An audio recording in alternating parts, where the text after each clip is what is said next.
पहला पाठ ईसायाह का ग्रंथ 60 वचन 1 से 6। उठकर प्रकाशमान हो जा, क्योंकि तेरी ज्योति आ रही है और प्रभु ईश्वर की महिमा तुझ पर उदित हो रही है। पृथ्वी पर अंधेरा छाया हुआ है और राष्ट्रों पर घोर अंधकार, किंतु तुझ पर प्रभु उदित हो रहा है, तेरे ऊपर उसकी महिमा प्रकट हो रही है। राष्ट्र तेरी ज्योति की ओर आ रहे हैं और राजा तेरे उदीयमान प्रकाश की ओर। चारों ओर दृष्टि दौड़ा कर देख, सब मिलकर तेरे पास आ रहे हैं। तेरे पुत्र दूर से चले आ रहे हैं, लोग तेरी पुत्रियों को गोद में उठा कर लाते हैं। ये देखकर तू प्रफुल्लित हो उठेगी, तेरा हृदय आनंद से उछलने लगेगा, क्योंकि समुद्र की संपत्ति और राष्ट्रों का धन तेरे पास आ जाएगा।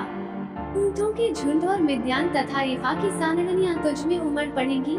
शबा के सब लोग प्रभु की स्तुति करते हुए सोने और लोबान की भेंट ले आएंगे।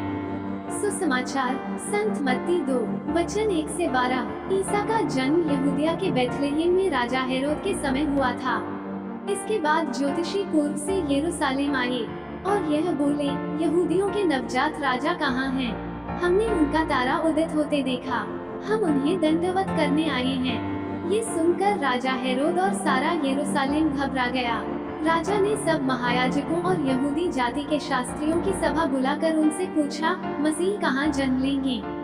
उन्होंने उत्तर दिया, यहूदिया के बेथलेहेम में, क्योंकि नबी ने इसके विषय में लिखा है, बेथलेहेम यूदा की भूमि, तू यूदा के प्रमुख नगरों में किसी से कम नहीं है, क्योंकि तुझ में एक नेता उत्पन्न होगा, जो मेरी प्रजा इस्राएल का चरवाहा बनेगा। हेरोद ने बाद में ज्योतिषियों को चुपके से बुलाया और उनसे पूछताछ कर यह पता कर लिया कि वह तारा ठीक किस समय उन्हें दिखाई दिया था। फिर उसने उन्हें बेथलेहेम भेजते हुए कहा, जाइए, बालक का ठीक पता लगाए और उसे पाने पर मुझे खबर दीजिए, जिससे मैं भी जाकर दंडवत करूं। वे राजा की बात मानकर चल दिए। उन्होंने जिस तारे को उदित होते देखा था, वो उनके आगे आगे चलता रहा और जहाँ बालक था उस जगह के ऊपर पहुँचने पर ठहर गया। वे तारा देखकर बहुत आनंदित हुए। घर में प्रवेश कर उन्होंने बालक को उसकी माता मरियम के साथ देखा और उसे साष्टांग प्रणाम किया। फिर अपना अपना संदूक खोलकर उन्होंने उसे सोना, लोबान और गंधरस की भेंट चढ़ाई। उन्हें स्वप्न में ये चेतावनी मिली कि वे हेरोद के पास नहीं लौटे, इसलिए वे दूसरे रास्ते से अपने देश चले गए। मनन चिंतन। आज नव वर्ष 2024 का पहला रविवार है और आज माता कलिसिया प्रभु प्रकाश का पर्व मनाती है। आज सभी राष्ट्रों के लिए प्रभु की महिमा के प्रकटीकरण का पर्व है।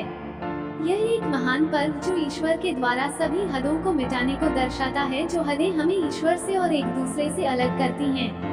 ईश्वर मानव जाति के प्रति अपने प्रेम और करुणा को अपने पुत्र प्रभु यीशु में दर्शाते हैं, जिनकी प्रतिज्ञा उन्होंने सदियों पूर्व की थी।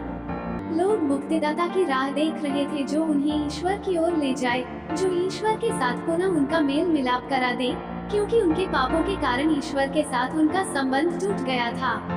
प्रभु यीशु में पिता ईश्वर यह प्रकट करते हैं कि वही सच्चे ईश्वर हैं, एक महाप्रतापी राजा जिनके राज्य का कभी अंत नहीं होगा। वही प्रभु हमें बचाने के लिए हमारे जैसे मनुष्य बन गए हैं, जो हमारे दुख दर्द, हमारे खुशी और गमों को महसूस कर सकते हैं। जब सारी मानव जाति ईश्वर से विमुख हो गई थी, तो ईश्वर ने उन्हें ऐसे ही नहीं छोड़ दिया। वो उन्हें वापस लाना चाहता था, एक सच्चे ईश्वर की शरण में। इस्राएल ईश्वर के चुने हुए लोग और उसकी अपनी प्रजा थी।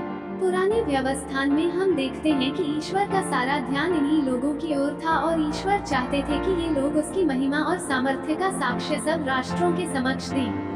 जब वे उसके प्रति वफादार नहीं रहे और उससे दूर चले गए, तो ईश्वर उन्हें वापस लाना चाहता था। उसने अनेक चिन्ह और चमत्कारों द्वारा उन्हें दिखाया कि ईश्वर उन्हें भूला नहीं है, बल्कि वह सदा उनके साथ था।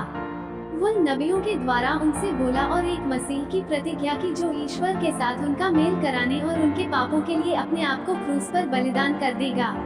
ईश्वर के मनुष्य बनकर हमारे बीच आने और हमें बचाने की यह घटना इतनी महान और विशेष थी, उसका प्रतिफल सिर्फ कुछ चुने हुए लोगों के लिए सीमित नहीं किया जा सकता था।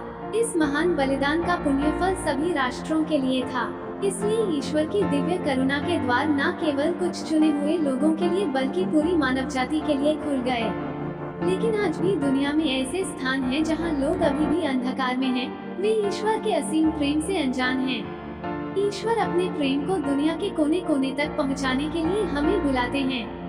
वह सारी मानव जाति पर अपनी करुणा और दया बरसाना चाहते हैं। आमीन।